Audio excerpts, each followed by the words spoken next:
Hello friends, मैं Aryan Shukla business advisor YouTube channel business hour पर आपका स्वागत करते हैं। आज हम बात करेंगे फाउंडेशन आइडेंटिटी। एक फाउंडेशन आइडेंटिटी तो होनी ही चाहिए। आमतौर पर होता यह है कि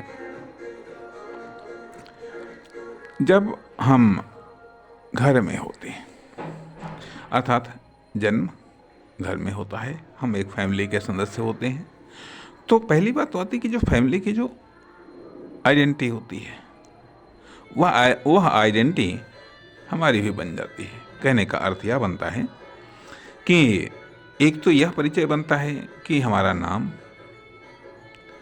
हमारा जाति, हमारे माता पिता, जो जन्म से एक आइडेंटिटी डेवलप होती है। एक आइडेंटिटी जन्म से डेवलप हो जाती है। एक तो वो आइडेंटिटी, बेसिक आइडेंटिटी, ठीक है। दूसरी चीज़ आइडेंटिटी, एक वो आइडेंटिटी होती है जो हम एजुकेशन में प्राप्त करते हैं। जब हम विद्यालय में जाते हैं तो विद्यालय एक आइडेंटिटी हमको देता है।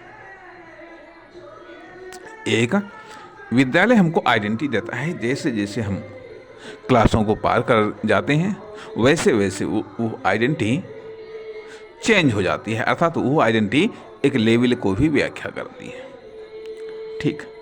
तीसरी आइडेंटिटी सोसाइटी देता है। तीसरी आइडेंटिटी सोसाइटी देता है, जो हमारे कार्यों के आधार पर देता है, हमारे क्रियाकलापों के आधार पर देता है कि आखिरकार ये है किस प्रकार का व्यक्ति, यह है किस प्रकार का व्यक्ति, वह आइडेंटिटी देता है। आइडेंटिटी देता है। इसके बाद में जो चौथी आइडेंटिटी होती है वो आइडेंटिटी स्टूडेंट लाइफ के बाद में, जब हम वर्किंग लाइफ में आते हैं।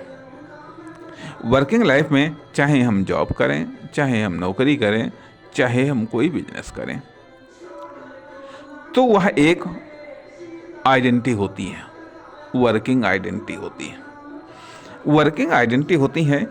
अब उस वर्क में या उस नौकरी में या उस जॉब में भी हमारी एक आइडेंटिटी, वो जॉब, वो नौकरी, वह भी हमको एक आइडेंटिटी दे देता है, जो न केवल कार्य को डिफाइन करता है बल्कि लेवल को भी डिफाइन करता है। अब बिजनेस, जो भी हम बिजनेस करते हैं वो भी एक आइडेंटिटी दे देता है। अब इन सारी आइडेंटिटियों के बीच में हम खुद को कौन सी आइडेंटिटी देते हैं, अर्थात व्यक्ति की एक फाउंडेशन आइडेंटिटी तो होनी ही चाहिए। अब ये आइडेंटिटी कुछ समय के लिए भी हो सकती है, कुछ समय के लिए होती हैं। सवाल ये भी उठता है कि जब आपकी एक फाउंडेशन आइडेंटिटी होगी तो उसको डेवलप करने का प्रयास करेंगे, आप उसको डेवलप करने का प्रयास करेंगे